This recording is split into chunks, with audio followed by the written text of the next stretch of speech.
Hello everyone, मेरा नाम doctor Sarita है। Welcome back to my channel. मैं गायनी कैंसर सर्जन हूँ और आज हम महिलाओं में होने वाले एक महत्वपूर्ण और बहुत कॉमन कैंसर के बारे में बात करेंगे, जिसका नाम सर्वाइकल कैंसर है। तो सबसे पहले तो हम ये जाने कि ये कैंसर होता कहाँ पे है। आप सभी जानते हैं हमारे बॉडी में एक यूट्रस होता है, तो जो यूट्रस का माउथ होता है उसको हम सर्विक्स बोलते हैं हमारे लैंग्वेज में। तो जो सर्वाइकल कैंसर होता है वो इस माउथ पे डेवलप करता है। अब ये किस उम्र की महिलाओं में होता है? तो यूजुअल एज जो है वो 40 से 50 साल की महिलाओं में ये कैंसर पाया जाता है। थर्ड है कि इसके होने के कारण क्या हैं। तो जो सबसे इम्पोर्टेंट कारण है वो ह्यूमन पेपिलोमा वायरस का इन्फेक्शन है। तो अब जब कारण वायरस का इन्फेक्शन है तो जाहिर सी बात है कि इससे बचाव कैसे कर सकते हैं। तो आप समझ सकते हैं कि हमें HPV वैक्सीन लेनी है, जिससे इसका बचाव संभव है। अब अगर ये कैंसर बन रहा है तो लक्षण क्या होते हैं? इस कैंसर में बुराई ये है कि शुरुआत के स्टेजेस में कोई लक्षण नहीं होता, इसीलिए हमारे देश में महिलाओं में हमेशा ये कैंसर बहुत ही एडवांस स्टेजेस में डायग्नोज होता है, जिसकी वजह से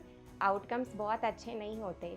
बट अगर हम ये इकलौता ऐसा कैंसर है जिसको हम स्क्रीन कर सकते हैं, मतलब हम एक पर्टिकुलर एज के बाद, जैसे 30 इयर्स के बाद हर फीमेल को अपना गायनी स्क्रीनिंग कराना ज़रूरी है।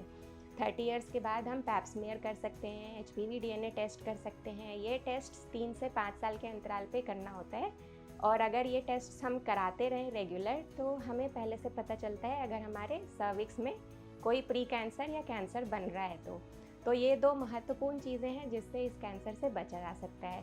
अब हमने कैंसर डायग्नोज कैसे करते हैं? तो ये कैंसर यूजुअली जब आपका गायनी चेकअप होता है उस टाइम पे अगर हमें सर्विक्स पे कोई प्रॉब्लम्स दिखते हैं तो हम एक बायोप्सी करते हैं। बायोप्सी में ये डायग्नोज होता है।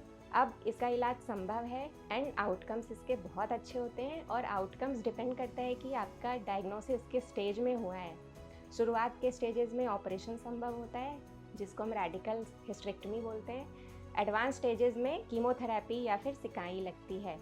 तो as a take home message मेरा यही रहेगा कि ये इकलौता गायनी कैंसर है जिसको हम बचा सकते हैं, जिसके अगेंस्ट हमारे पास स्क्रीनिंग टूल है, और ये हमारे देश में महिलाओं में होने वाला सबसे कॉमन गायनी कैंसर है। तो आपको अब पता है कि आपको क्या करना है। आपको HPV वैक्सीन लेना है और आपको समय समय पे अपनी स्क्रीनिंग करानी है। Thank you. अगर आपको मेरा वीडियो अच्छा लगा तो मेरे चैनल को लाइक और सब्सक्राइब कीजिए।